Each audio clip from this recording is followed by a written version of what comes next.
አንድ ወሬ ልንገርሽ። አንድ ጊዜ የገጠመኝን የሆነ ሰው ዕቃ ልኮልኛል። ከዛ ዕቃውን ለመቀበል መሄድ ነበረብኝ።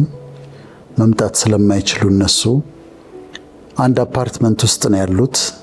ትላልቅ ሰዎች ስለሆኑ እነሱን ማለት አልቻልኩም። እኔ መሄድ ነበረብኝ።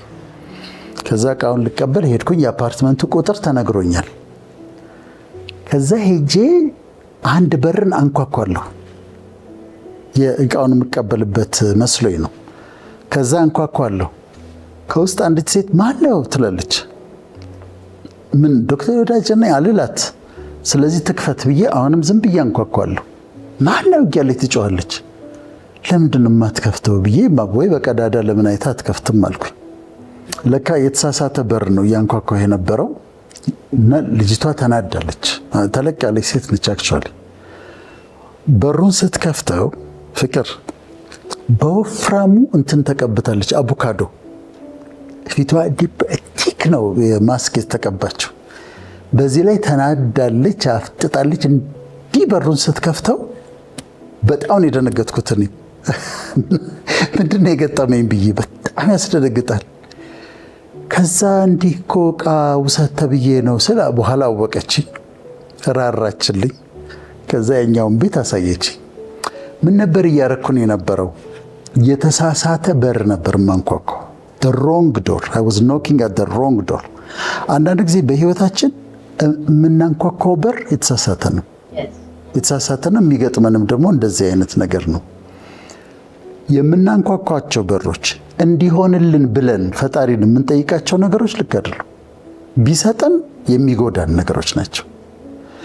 ለምሳሌ ብዙ ሰዎች ልጆቻቸውን አሜሪካ ወስደው እያስተማሩ የኔ ልጆች እዚህ ተቀምጠው ብለው 8ኛና 9ኛ ክፍል ተማሪ የሆኑ ልጆቻቸውን አሜሪካ ወስደው ለማስተማር የሚጸልዩ ሰዎች አሉ። ወይም ደግሞ የሚሞክሩ አሉ ዘመዶቻቸው እንዲያረጉላቸው። ምን ሊያረጉ ነው? 8ኛ ክፍል 9ኛ ክፍል የሆኑ ልጆቻቸውን ወስደው ቦርዲንግ ስኩል ሊጥሏቸው ነው። በዛ እድሜ አስቢው ምን አይነት ዲዛስተር እንደሚፈጠር። ስለዚህ ምን እያረጉ ነው? የተሳሳተ በር እያንኳኩ ነው። እከሌን ካልሰጠኸኝ ብለው የሚጸልዩ ሴቶች አሉ አይደል? ወይም ደግሞ እከሌን ካልሰጠኸኝ እሷን ካልሰጠኸኝ ብለው የሚጸልዩ ወንዶች አሉ።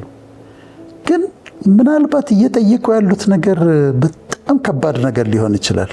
በጣም ባይናቸው አይተው ቁመና አይተው መልክ አይተው ከዛ ሳያጠኑ የሚጠይቁትና የሚያንኳኩት በር ጥፋት ሊኖርብች። ስለዚህ የምታንኳኪ ከሆነ ኢቭን የምትጸሎት ርዕሶችሽን ራሱ ሪቪዚት ማድረግ አለብሽ። ትክክለኛ ነገር ነው እየጸለይኩ ያለሁት? ፈጣሪን እየጠየኩት ያለሁት ትክክለኛ ነገር ነው ወይስ አምጣ እያልኩት ብያልኩት እየሞከርኩ ያለሁት ነገር የሚጎዳኝን ነገር ነው ብሎ ማሰብ ነው። ስለዚህ የምናንኳኳቸውን በሮች ቼክ ማድረግ አለብን። ፖዝ አድርገን ሪቲንክ ማድረግ አለብን። ጸሎት ርዕሶቻችንን ማየት አለብን። ፍላጎቶቻችን፣ ምኞቶቻችንን እየተመኘሁ ያለሁትን ነገር ቆሜ ማሰብ አለብኝ። ልክ ነው እየተመኘሁት ያለሁት ነገር የሚጠቅመኝ ነው በኋላ የሚጎዳኝ ነገር ነው ብለን መጠየቅ አለብን። የምንሟገትባቸው ነገሮች፣ የሚያበሳጩን ነገሮች፣ እረፍት የሚነሱን ነገሮች በእርግጥ እረፍት ሊነሱን የሚገቡ ጉዳዮች ናቸው ወይ? በእርግጥ ያን ልናስብባቸው የሚገቡ ጉዳዮች ናቸው ወይ ብለን ቆመን ማሰብ አለብን። ፖዝ አድርገን ማቆም አለብን። ማህበራዊ ሚዲያ ላይ እማማ ዝናሽ የሚባሉ ሴት አሉ። ታውቂያቸዋለሽ? አዎ በመስናቸው በጣም ታዋቂ ናቸው። እኔም በጣም ነው የምወዳቸው። መጀመሪያ ያየሁት ቪዲዮቸው እንትን ነው አልተማርክም የሚሉት አልተማርክ አንተ የማህበሩ ተላላኪ ነህ የሚሉታልና የመጀመሪያ ቀን አይቻቸው በጣም አስቀውኝ ከዛ ወደድኳቸውና በሆነ አጋጣሚ ወደ እኔ ከመጣ አያዋለሁ፣ ቪዲዮቸውን አያለሁ። መቼም የሚያግዛቸው የሚያገለግላቸው ዘካሪያስ የሚባል ልጅ ለሁሉም እናቶች ዘካሪያስን ይስጥ፣ እንደ ዘካሪያስ አይነት ልጅ ይስጥ ነው የምለው። እንዴት አይነት ጥሩ ሰው እንደሆነ አስገራሚ ነው።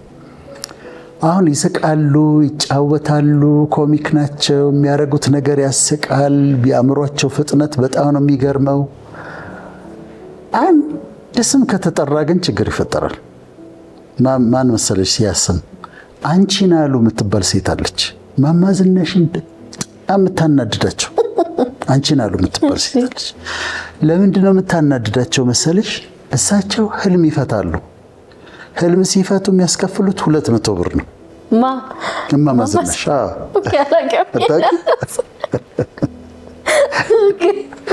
ህልም ይፈታሉ እና ከፍያው 200 ብር ነው።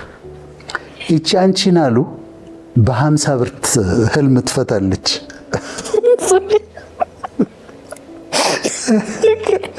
ህልም በገንዘብ እንደሚፈታ አላውቅም ነበር። እሳቸው ስራቸው እኮ እሱ ነው።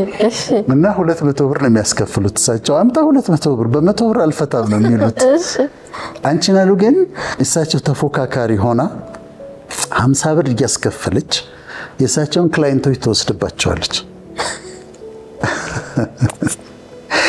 እሱ ብቻ አይደለም፣ እድር ውስጥ ትፎካከራቸዋለች።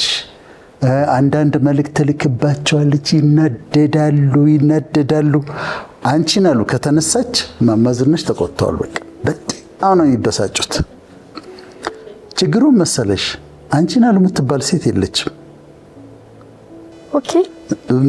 ዘካሪያስ ፈጥሮ ነው፣ ፊክሽስ ነች። ለመሳቅ አንቺን አሉ የምትባል ሴት ፈጥሮ እንጂ የለችም። እና እንደዛ ይመስለኛል። አይ ቲንክ ሶ ልክ ነኝ። እና ግን አንቺን አሉ ገና ስሟ ከተነሳ ፊታቸው ይለወጣል እና የምታደርገው ነገር ያናድዳቸዋል። አንቺን አሉ መጣች ተብሎ አንድ ቪዲዮቸው ላይ ሳይ አንቺን አሉ መጣች ተብሎ ብለዋል። ፖሊስ ጠርተዋል እና አይወዷትም። ያንን ሳይኔ ምን አሰብሳቸው እንጀራ አይ ላቭ ሄር በጣም ነው የምወዳቸው። እሱ ለሱም ደግሞ በጣም አክብሮት አለኝ ለዘካሪያስ በጣም እና ግን ምን አሰብኩ ይመስልሽ ፍቅር፣ እያንዳንዱ ሰው አብዛኛው ሰው የራሱ አንቺን አሉ አለው፣ ወይም ደግሞ የአንቺን አሉ ሲንድሮም አለ። አንቺን አሉ ሲንድሮም አለ። አንቺን አሉ ሲንድሮም ደግሞ ስታየው የሚያናድድሽ ሰውዬ ወይም ደግሞ ስራሽን የሚያበላሽብሽ ያለ ምክንያት የሚጠላሽ የሚነሳብሽ ጽሑፍ የሚጽፍብሽ ቪዲዮ የሚሰራብሽ ያንቺ አንቺን አሉ ነው። እና ብዙዎቻችን አንቺን አሉ አለን ወይም አንተን አሉ አለን። ይሄ ስማቸው የሆኑ ሰዎችን ይቅርታ ጠይቃለሁ፣ ያው እዛ ጋር ስለተነሳ ነው። እና ግን እነዚህ ሰዎች አንደኛ ለምሳሌ አሁን አንቺን አሉ የለችም ከተባለ የምትባል ሴት የለችም ከተባለ የማያስጨንቅ ነገር ነው ማለት ነው። የለችም ጭራሽ።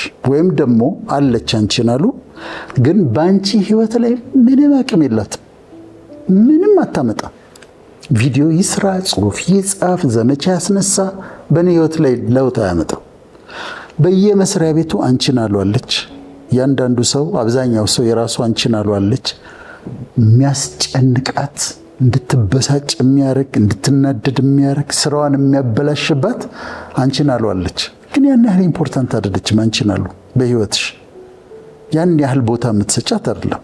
ስለዚህ ምንድነው የሚያበሳጨን? ቆም ብለን መጠየቅ ያለብን ምንድነው? ብስጭት የሚያረገን የሚያናድደን ነገር ምንድነው ብለን መጠየቅ አለብን። ኢምፖርታንት ነው ወይ? ያን ያህል ቦታ ልንሰጠው የሚገባ ነው ወይ? ወይስ አንቺን አሉ ነች እያስጨነቀችን ያለችው? እኔ አሁን ለራሴ ቴራፒ አዘጋጅቻለሁ። ያለ ምክንያት የሚነሱብኝ ሰዎች ሳይ ማይንዴ ውስጥ አንቺን አሉ እላለሁ፣ አንቺን አሉ መጣች እላለሁ። ከዛ ስቅ ያልፈዋለሁ። ምክንያቱም በቃ ምንም አያረጉኝማ። እነዚህ ሰዎች እኮ ላለፈው 20 ምናምን ዓመት ስለኔ ሲያወሩ የኖሩ ሰዎች አሉ። ምንም አላረጉኝም፣ ወደፊትም ምንም አያረጉኝም። ሁል ጊዜ ይኖራል እንደዛ አይነት ነገር። ግን በእነሱ ቁጭ ብለሽ መበሳጨት፣ ማዘን፣ ኤነርጂሽን መጨረስ የለብሽም። አንቺን አሉ ነች፣ አንቺን አሉን አልፈሽ መሄድ ያስፈልጋል ማለት ነው።